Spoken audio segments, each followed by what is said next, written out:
pouring rain just a bit ago, although it looks like it stopped, but the clouds kind of stayed put in some places.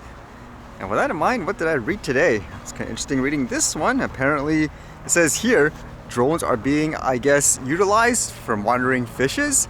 It says drones to be used for spotting schools of fish. With the soaring fuel costs in these days, efficiency is required for fisheries too. Using helicopters helps detect schools of fish quickly. However, most of Japanese fishery vessels are too small for taking off and landing of copters. Then here comes the drone. First, a drone finds a flock of birds that is following a school of fish. The image is confirmed in real time to obtain location information, resulting in shortened searching time. In June, a demonstration test was conducted for the first time in Yokosuka City. The result is examined for the next test, aiming for practical application. Kind of an interesting way of, I guess, utilizing the drone, following the animals' behaviors per se, saying, oh, if there's a flock of birds here, then maybe there's a flock of, I guess, fish. I was curious of what they were using in terms of this drone, and I believe it's this one, the Hamadori. It says what? A flying boat type drone that can take off and land on water was born from the idea that if we use water itself as a runway, we can operate anywhere in the country. Hamadori doesn't need a wide runway. You can fly anywhere in Japan as long as you have a waterfront. So it sounds kind of cool overall. And I guess still with that topic of drones, you know, Amazon's going to start their drone delivery soon, and apparently just recently they showed some behind the scene footage and all that. This one says, go behind the scenes as the Amazon drone delivery team develops a service to bring ultra fast delivery to customers.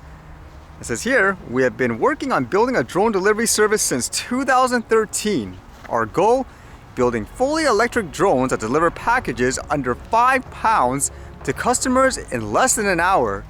Later this year, customers living in Lockwood, California and College Station, Texas will be among the first to receive Prime Air drone deliveries. It's kind of interesting just watching this video too. I mean, it looks kind of cool.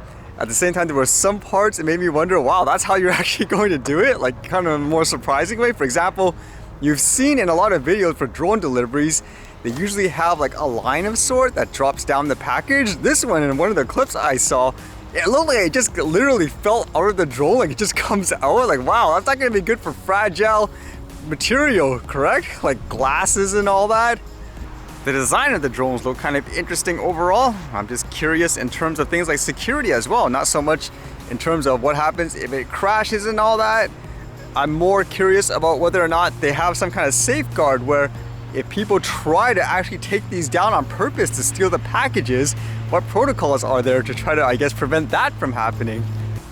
I would imagine there would have to be, I don't know, tracking devices or cameras everywhere in the thing. And I guess with that thought, I read this today, which was kind of interesting, where apparently this report was saying the RCMP was putting what, spyware on what, people's phones and all that to actually track them. Like, what's this about? This one says RCMP has been using spyware tools for years, and in more cases than previously reported, MPs told. Public Safety Minister Marco Mendocino and senior RCMP officers are defending the National Police Force's year-long and previously undisclosed use of spyware, capable of remotely accessing cell phone and computer microphones, cameras, and other data as part of dozens of major investigations. Over the course of hours of witness testimony at the House of Commons Access to Information, Privacy and Ethics Committee, a series of notable disclosures were made on Monday about the RCMP's use of on-device investigation tools, or audits, and that's how you say it. So specifically, it was revealed that the amount of years and number of investigations in which these techniques have been deployed expanded beyond what had previously been reported to Parliament. And to that date, the RCMP has not consulted with Canada's Privacy Commissioner about its use of spyware to essentially hack into electronic devices. So overall, they just say, I guess it's justified based on certain investigations and all that. But I guess the fact that they didn't disclose it makes people wonder how, I guess, frequent did they use these types of tactics? Are people okay with that? It just makes me think again where there's a lot of stories where people like here would probably talk about other countries saying, oh, that's crazy, they track their citizens, this and that. But in reality, I guess in most places around the world, there's probably something like that happening. You're just oblivious to it. Yeah, are you ever, I guess, completely private per se Or is that just a myth nowadays?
Alright, see you guys later.